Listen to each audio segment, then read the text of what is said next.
There was no timeout. But Curry is out. Livingston is back in. You're right about that. Absolutely, Jeff. That happened in the finals. That's just wrong. Here comes Irving. Drives on Thompson. Irving spins. Puts up the shot. It's good! Kyrie Irving with 3.4 remaining. And the Warriors call timeout. Irving does it again to the Warriors.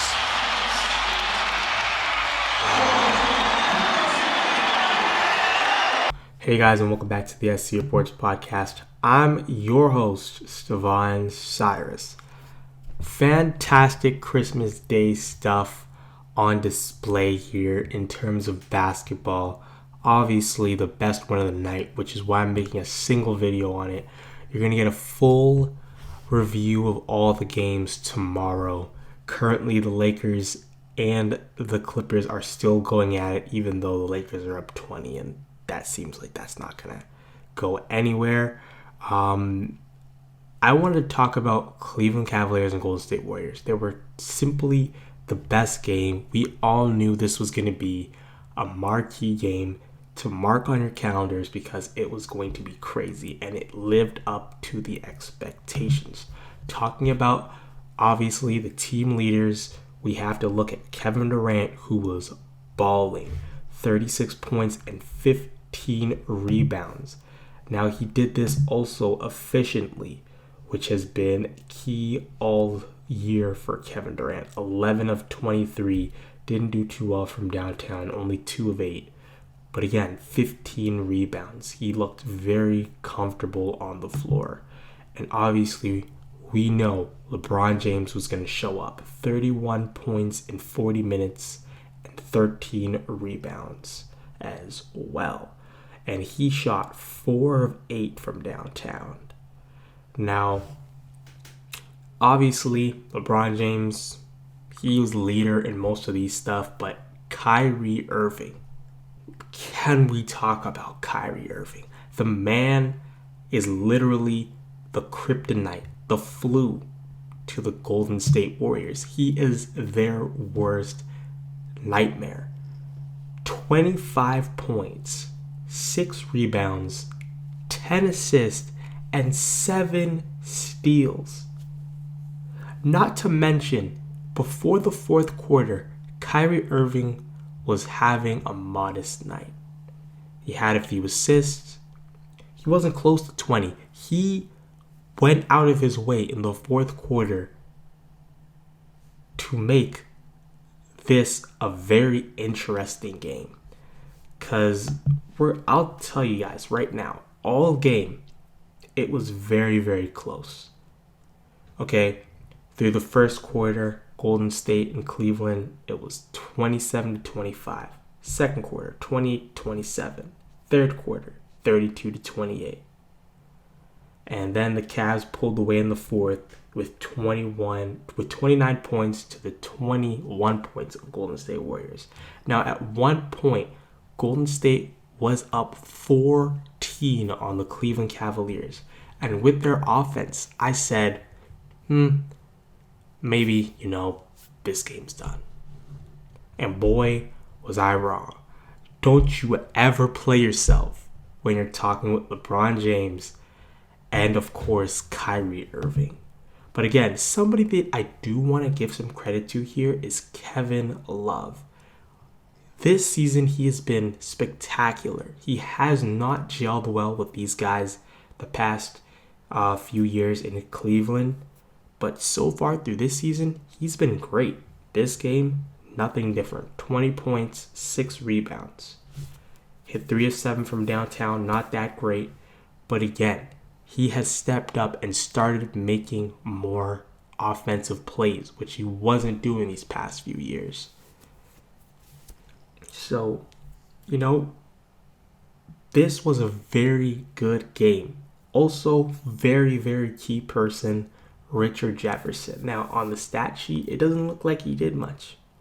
Only really put in 8 points, but he had some emphatic dunks. He got his team rolling. Same thing with LeBron James. If I have a chance to show you guys the highlight, but coming down to the end of the game, Kyrie Irving dished it off to LeBron, which should have been a tech because he did swing on the ring. on the rim there, but again, they didn't call it. I'm guessing, hey, it's Christmas. They'll let them play a little bit harder. And that was also something that I saw. A lot of fouls on both sides. Not a lot were called. And I like that because this is really a rivalry game. So, we might see this in the finals again. So, they kind of were not as uptight with that whistle. So, again, we're going to talk about Kevin Durant's unfortunate fall at the end of the game. But I still want to continue to talk about this. It was very interesting to see. So again, like I said, Golden State almost pulled away 14 points. LeBron James kept this game alive. In the third quarter, it looked like Klay Thompson was really, shouldering the load while Kevin Durant was out.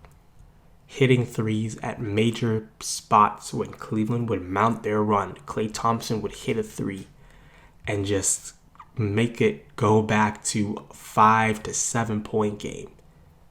But then LeBron James in the third quarter, he hit all four of his threes in the third quarter, and he kept this game alive for Cleveland almost single-handedly. Like, he had an impressive quarter. And then in the fourth quarter, that's when Kyrie came alive. He hit back-to-back jumpers. He was just fantastic. Still giving away assists, going to the lane. He was very, very aggressive. And that was the story. Kyrie Irving in the fourth quarter became the kryptonite he was in the finals. And this is the end of the questions. Like, would the finals would have been different the first time around if Kyrie or Kevin Love was there? Yes, it would. Kyrie Irving is a nightmare to a guy like Stephen Curry, who isn't the greatest defensive player. Speaking about Steph Curry, another game where he was relatively quiet, another marquee game that he was relatively quiet.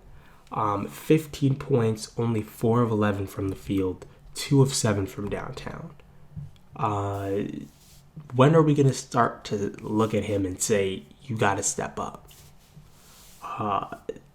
He had very costly turnovers, and that was also something that, Golden State has to look at and make sure that he gets better at. Throughout most of the game, he didn't do anything. He had an air ball. He was missing shots. It was very interesting to see Steph Curry go about most of his shots, especially when he knew he was cold. He didn't even hit a shot till almost the closing minutes. He hit that three-pointer, and I said, well, finally, look who decided to show up. But Cleveland overcame that three-pointer that he hit. Because if he didn't hit that, he only had 12 points. Klay Thompson really carried this team when Kevin Durant was on the bench. Nobody else was doing a whole lot. Draymond Green had a very efficient night, 7 of 9 from the field, 16 points. But Klay Thompson hit really big threes to kind of continue to stop Cleveland's run. But at the end of the day, LeBron James and the Cleveland Cavaliers, they showed up. And they did it without J.R. Smith. And imagine what happens when J.R. Smith comes back. Now, this year, J.R. Smith has not been that great. In fact, he's been awful. But if J.R. Smith can come back and get back to being consistent, this team has a good chance of beating Golden State again. And that's very, very hard for me to wrap my mind around, because you look at Golden State, they can afford a huge injury to one of their stars. You know what? No. Kevin Durant, Klay Thompson, or Steph Curry, they can afford to lose one of those guys for a few months. You know what? They probably won't even lose a game. It will look like nobody has left. Draymond Green is the only one that you will see really affect them because he is really the key to their small ball efficient system. He is the defensive anchor when he's on the floor. When he's not on the floor, you see people driving in, no repercussions, easy baskets. Draymond Green is definitely a candidate for Defensive Player of the Year.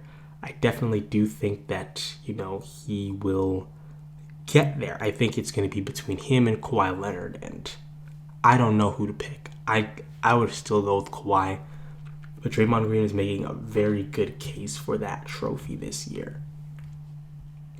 So, guys, that's what I think about this Christmas game.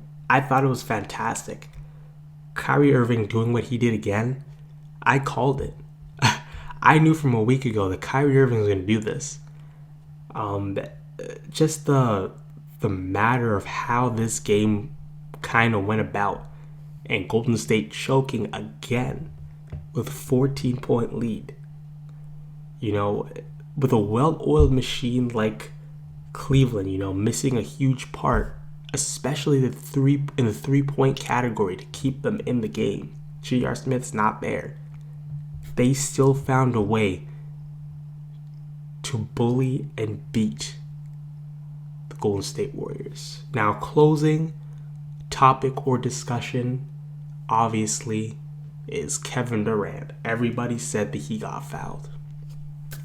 And I apologize if I talked about this before, but I don't believe I did. Personally, to me, it wasn't a foul. And this is why. Throughout the whole game, you saw, if you were watching, they were not calling fouls.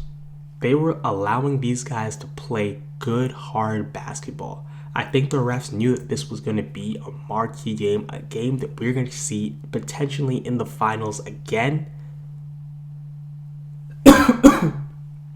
Sorry. They let these guys go at it tough. And boy, did they put on a show. I really did enjoy it. And, congrats to Cleveland.